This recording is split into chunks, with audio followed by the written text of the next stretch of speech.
पुंडलिकानं मायबापाच्या कमरेत लात घातली, बाप दारात पडला. बापाला वाईट वाटलं. बापाने विचारलं बायकोला, का ग रक्ताचं दूध करून पाजलंस याला, लहानाचं मोठं केलंस, प्रत्येक मंदिराची पायरी याच्यासाठी जिजवलीस. अगं आयुष्यात याच्या सुखाच्या पलीकडे देवाकडे कधीच काही मागितलं नाही. एवढं करूनही बायकोच्या प्रेमापोटी तुझ्या कमरेत लात घातली. सांग बरं मला काय वाटतं तुला? तरी माय मोठ्या मनानं म्हटली, जाऊ द्या ना हो, मांडीवर होता तेव्हा लाता मारायचं, आता मारले म्हणून कुठं वाईट वाटून घ्यायचं असतं का? तेव्हाच्या लाताना आताच्या लात्या सारखाच म्हणायचं आणि जातानाही आशीर्वादच पदरात देऊन जायचं. किती मोठं मन म्हणावं दादा. बाप म्हटला आईच्या प्रेमाला लाज नसते म्हणतात ते खोटं नाही. अगं तेव्हाच्या लाता अज्ञानी होत्या, आत्ताच्या लाता ज्ञानी आहेत, कळतंय त्याला आणि जाणून बुजून मारलेले आहेत. तरी सुद्धा तुझ्या तोंडातनं त्याच्याविषयी शाप निघत नाही. तिलाच तर माय म्हणावं. पोरांनी लाथा द्याव्या, पोरांनी वाईट बोलावं, पोरांनी तोंड सुख घ्यावं, पोरांनी घराच्या बाहेर काढावं, नाहीतर अवस्था वाईट करावी. तरी माय पांडुरंगाकडं एकच मागणं मागते, माझ्या लेकरा बाळांना सुखात ठेव, याच्या पलीकडं काही देऊ नको. तिला माय म्हणायचं दादा. एवढं आयुष्यात मोठं व्यक्तिमत्व कुठलं सांगा? पोटी भारव आहे त्याचे. अहो लेकरू पोटात असताना तिला तिखट खाऊन जमत नाही, लेकरू पोटात असताना तिला चमचमीत खाऊन जमत नाही. लेकरू जन्माला आल्यावर जोपर्यंत दूध पिते तोपर्यंत तिला पोटाची काळजी घ्यावी लागते, कारण तिनं काही दुखलं खाल्लं की त्याचं दुखल्याशिवाय राहत नाही. प्रत्येक गोष्टीचा तोंड मारा करते ती माय, लेकरासाठीच करते की रे. अरे एका दिवस दारू पिला नाही तर किती नाचतो. माझी माय महिनाभर तरी तिखट, 3-4 महिने तरी तिखट काही खात नाही. पोटात जोपर्यंत लेकरू आहे तोपर्यंत तिला जरा सुद्धा चमचमीत जमत, साधं सुद्धा दूध भाकरी असंच खायला लागत. काय जुने दिवस तर होते दादा, तेवढंही मिळत नसायचं. असंच रानात कष्ट करायचं, तसंच लेकरू घेऊन नांगर धरायचा, तसंच सगळं कामं करून तशीच लेकरू जन्माला घालायची. आता तरी चांगली टेक्नॉलॉजी आहे, सोयी सुविधा आहेत. एवढं केलं माईनं, उपकार कधी ठेवले नाही. 4 मित्र नवीन आला की आमचा पोरगा माय बापाला म्हणला, ह्यांना काही कळत नाही. यालाच तर कलियुग म्हणायचं. माझ्या बापाला कळत नाही हे मला कळावं, याच्या इतकं दुर्दैव माझं दुसरं नाही. बोलत असेल माझा वयाच्या मनाने बाप जरा जास्त, बोलत असेल वयाच्या मनाने माझी माई जरा जास्त, पण मी तिला 4 माणसात कधी नाही म्हणलं पाहिजे की तुम्हाला काही कळत नाही. एखाद्या वेळेस वाटलं बसून तर सांगावं सरळ, बाबा इथं इथं चुकतं तुमचं, तेवढाही आपला अधिकार नाही. त्यांनी एवढं सहन केलं आपलं, आपल्याला थोडं करायला काय हरकत आहे? वयाच्या मनाने बडबड जास्त होते यात वाद नाही, त्यांनी सहन केलेलं असतं तेवढं.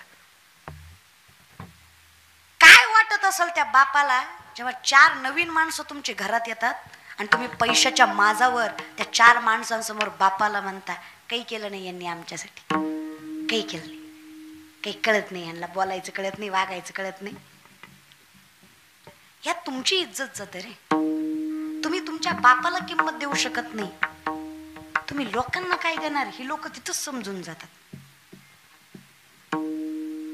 बोलू दे तुमच्या बापाला काय बोलायचं ते, अरे फटकळ आहे जरा, त्याला काय होते, पण बाप आहे ना. हे बघा तू काय म्हणे माया बाप आहे अवघी देवाचीच रूप आहे. साधं आहे माझं, तुम्ही सांगा बसलेले माय बाप हुशार दिसताय, ज्याला घरातला बाप कळला नाही त्याला पंढरीचा बाप कळणार आहे, ज्याला घरातली माय कळली नाही त्याला पंढरीची माय कळणार आहे, ज्याला आई बापाचा सन्मान ठेवता आला नाही त्यानं किती माळा घातले म्हणजे देव भेटणार आहे. नाकाच्या शेंड्यापासून टाकल्यापर्यंत गंध आणि मायबापाच्या कमरेत लातान पुन्हा देव भेटला नाही. अरे तू मायबाप ठोकले मूर्खा. आता आमची पोरं सोरं सुद्धा 10 दिवस गणपती बुडवताना बाबूराव आणि बायको भेटना, तू देव नाचिवला.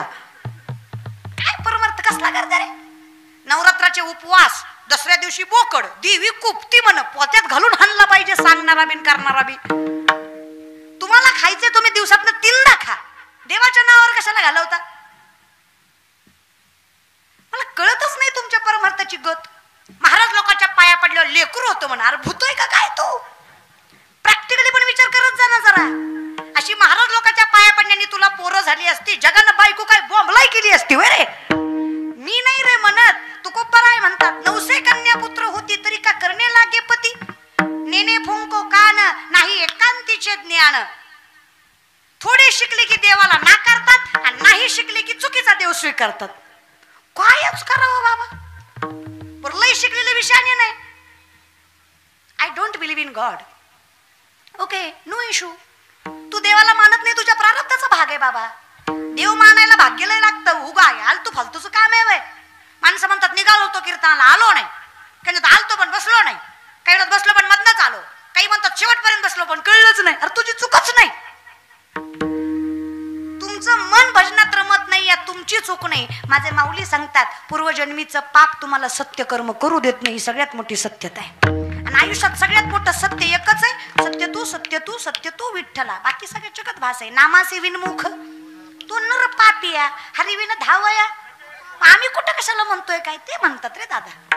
विनंती थोडेसे सावध व्हा, थोडा विचार करा. परमार्थ परमार्थ म्हणजे काय? देवळात जाऊन बसला, भजन केली म्हणजे परमार्थ झाला. देवळात जाऊन बसूनही तुझं मन अपवित्र, तुझी नजर चुकीची, तुझ्या काय भजनाला मजा आहे? माझं बोलल्यावर लोकांना लागतं, पण लेख म्हणून सांगते, ब्रह्मचारी राहून खोड्या करण्यापेक्षा बायको करून परमार्थ करा. देव लवकर भेटन तुम्हाला. नाटकं नाही करायची. मी असाच आहे, मी तसाच आहे, मी असाच आहे, मी तसाच आहे. जसा आहे तसा आहे. देव स्वीकारतोय तुला. तू कसाही असू दे, देव काही तुला नाकारत. फक्त मन स्वच्छ ठेव. तू का म्हणे चित्त करा रे, येऊन गोपाळाला आहे ते लय कशाला हे करायचंय. लय दिखावा नाही रे. मी अशी आहे ना, मी अशीच आहे. नॉर्मल आहे. आपण काही संत वगैरे आपल्याला लायकीच नाहीये तेवढी. महाराज झालोय ते नशीब आहे. ती बी आई वडिलांची पुण्य आहे. आपलं काही नाही. कुठे लय अधिकार दाखवायचा. आम्ही कीर्तनकार आहे, आम्हाला असंच बसायला लागतंय, आम्हाला हेच खायला लागतंय, आम्हाला तेच. काही लागत नाही. घरी गेला की कुत्र खात नाही तुला, पण माणसात लय मजा करीतो का. चहा जमत नाही, दूध लागतो. कशाला? जे दिलंय ते खा. देवाच्या कृपेने मिळतंय ना. आणि चांगली परिस्थिती. सध्या लोक परमार्थाकडे खूप वळालेत. लोक करतायत. 100 वर्षापूर्वी ज्ञानेश्वरीमध्ये सांगितलं, it is science, it is spirituality. ही आध्यात्मिकता आहे. अध्यात्म मूळ आहे, विज्ञान त्याचं फळ आहे. आयुष्यात तुम्हाला जे काही मिळालं ना, ही अध्यात्माची देण आहे, ही धर्माची देण आहे, ही परमात्म्याची. परमात्मा म्हणजे काय हे समजून घ्या. जे जे दिसे भूत तेथे मानीचे भगवंता, भक्तियोग निश्चित जाणं माझा. मला माणसातला देव कळला. काय काय राहिलं काय माझं? आम्हात या परस्परे एका नामाचीच अंतरे. तुझ्यात आणि माझ्यात विठ्ठला फरक तरी काय? नामस्वरूपी देव पहावया गेलो, तेथे देवची होणे ठेलो. मग आम्ही संतांना काय म्हणतो? अवतार पांडुरंग नाव ठेविले ज्ञानी, आरती ज्ञान राजा महाकैवल्य तेजा, सेवकी साधू संत मनोविधी रामाचा, आरती ज्ञान राजा महाकैवल्य तेजा.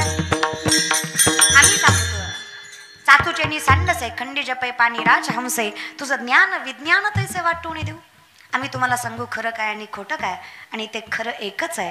ज्याला माणूस कळला, ज्याला मायबाप कळले, त्याला परमात्मा अवघड जाणार. परमात्मा कळल्याशिवाय राहणार नाही. आणि ज्याला परमात्मा कळला त्याला मायबाप कळल्याशिवाय, आणि ज्याला मायबाप कळले नाही परमात्मा कळला, मग तो परमात्मा खरा. लक्षात घ्या. देवते संत देवते संत निमित्त त्या प्रतिमा. तुकोबारात ते सांगतात, पोटी भार वाहे त्याचे सर्वस्व ही साहे, सामर्थ्याने अधिकाराने. लई नका काळजी करत जाऊ. 10 मिनिटं वाढवा म्हणून सांगितलंय. त्या चिठ्ठीचा गोंधळ व्हायचा पुण्याच्याला.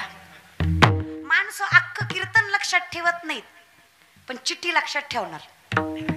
चिठ्ठी आलती बाबा, चिठ्ठी आलती बाबा, चिठ्ठी. अरे काय चिठ्ठी? काय नव्हती चिठ्ठी. 10 मिनिटं वाढवा म्हणून होती. ट्रान्सपरंट राहिलेलं लय काम चांगलं बाबा. ते पारदर्शक नाही ना राहिलं. लोक आऊचा भाऊ केल्याशिवाय सोडत. स्वानुभव, पर्सनल एक्सपिरियन्स आहे. लोक अशी आहेत ना, शांत कीर्तन केलं नेबळाट होतं, त्याला काही काळा होती वे. जरा हसून खेळून एनर्जीने कीर्तन केलं, गेलतो कीर्तनाला, येत काही नाही येड्याला, पण नाचू नाचू जिरी होतं. अरे करू काय, मरू का? लोकांचं एक मतच कळत नाही बाबा. कधी कधी लोक गोरी बायको केली तरी म्हणतात बापरे याला बरी दिली, आणि काळी बायको केली तरी म्हणणार बापरे यांनी बरी केली. अरे मग काय ब्रह्मचर्य राहू का? अरे बायको तर करू द्या रे, परमार्थाचं मरू द्या. आता एवढा जरी सुंदर कीर्तन सोहळा या नातवांनी आजीच्या स्मरणार्थ ठेवला तरी अख्खी भाऊकी चांगलं म्हणत नसती. 2-4 तरी भाऊकीतले खौट बोलणारच. हा 119 वर्ष जगली, ह्यांना कटाळाचा आला होता, बरं झालं ह्यांना मिली वाटती, पण लोकांसाठी दिखावा करायचा, पैसा आलाय उतू आलाय कुठेतरी खर्चायचा. अरे काय करावं बरं, आम्ही करावं तरी तुम्हाला पंचायत आहे, आम्ही नाही करावं तरी तुम्हाला पंचायत आहे. जगाव का मराव अशी गत करून ठेवलेला का तुम्ही? लय अवघड बाबा लोकांचं. लोक म्हणजे अशी गत आहे दादा, पण ह्यांना कळत नाही लोकांची गत कशी आहे. एक पोरगा एसटीत चढला, खाली उतरला आणि मोठ्या मोठ्यानं हसायला लागला. शेजारच्यानं सहज विचारलं एवढा कशाचा आनंद झाला? पोरगा म्हणणे कंडक्टरला फसवला. ती म्हणलं कस काय? हा लय डोकेबाज आहे म्हणलं, आपण तिकीट काढलं आणि गेलोच नाही. शहाण्याला कळलं. तुम्ही सांगा उंबरेकर कंडक्टरच्या बापाचं काय गेलं? तसली गत आहे आपली. लोकाला नावं ठेवून त्यांचं काही जात नाहीये. जो सत्य आहे जगाचा मालक त्याला मोठं करणारच आहे. वाऱ्या हाती माप चाले सज्जनाचे, कीर्तिमुख त्याचे, आणि जगाचा मालक करतोय. लक्षात ठेवा, हे जे काही चाललंय ना, मीरा आपकी कृपा से सब काम हो रहा,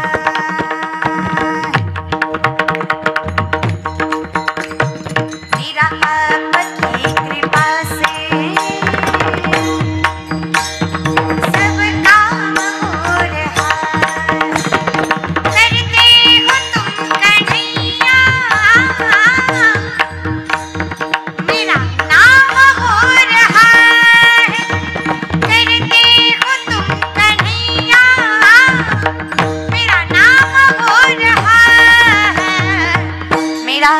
की कृपा से सब काम हो रहा है, मेरा आपकी कृपा से सब काम हो रहा है। हो मेरा आपकी कृपा से सब काम हो रहा है, मेरी आपकी कृपा से सब काम हो रहा है,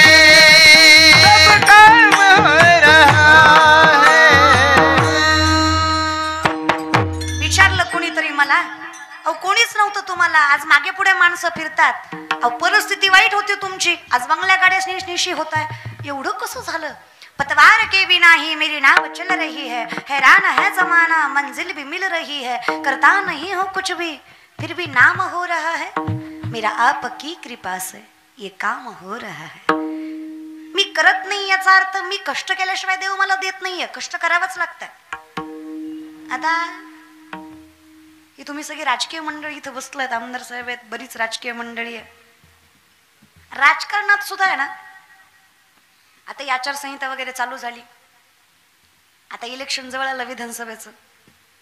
अहो यांना आहे ना, विधानसभा जवळ आली म्हणली की वर्षभर तरी स्वतःचं कुटुंब विसरून बाहेरगावी फिरवलं. रात्री बेरात्री घरी जातात. अहो बायका लेकरांना 4-4 दिवस यांचे तोंड सुद्धा बघायला भेटत नाही.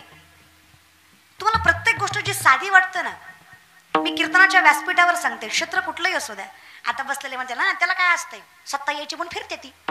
अरे पण फिरावं तरी लागतं की नाही? तुम्ही करून बघा, काय तर करा. आता लोक आम्हाला पण म्हणतात तुम्हाला काय पैसा ठेवाय जागा नसेल. हो काय कुठं ठेवा ती सुद्धा कळत नाही आम्हाला. लोक इतकं रोज एक गाव ढुंढाळतात. त्याला काय असतं कीर्तन करायचं, काय अवघड आहे, 2 तास बोलायचं आणि भलतं पाकिट घेऊन जायचं. तू ये संग, तू 3 दिवस फिर माझ्यासोबत, 4थ्या दिवशी तू म्हणला पाहिजे पाकिट घरी बसून देतो पण मला घरी राहू दे. प्रत्येकाला माहित असतं रे दादा. मी कोणाला जज करून जमत नाही, कोणी मला जज करून जमत नाही. प्रत्येकाला प्रत्येक ठिकाणी प्रत्येक क्षेत्रामध्ये प्रत्येकाला कष्ट करावंच लागतं.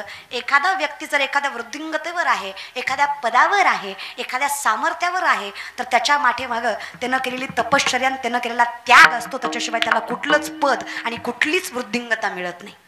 मग तो व्यापारी असू द्या, तो राजकारणी असू द्या, तो समाजकारणी असू द्या, तो कुठलाही श्रीमंत व्यक्तिमत्व असू द्या किंवा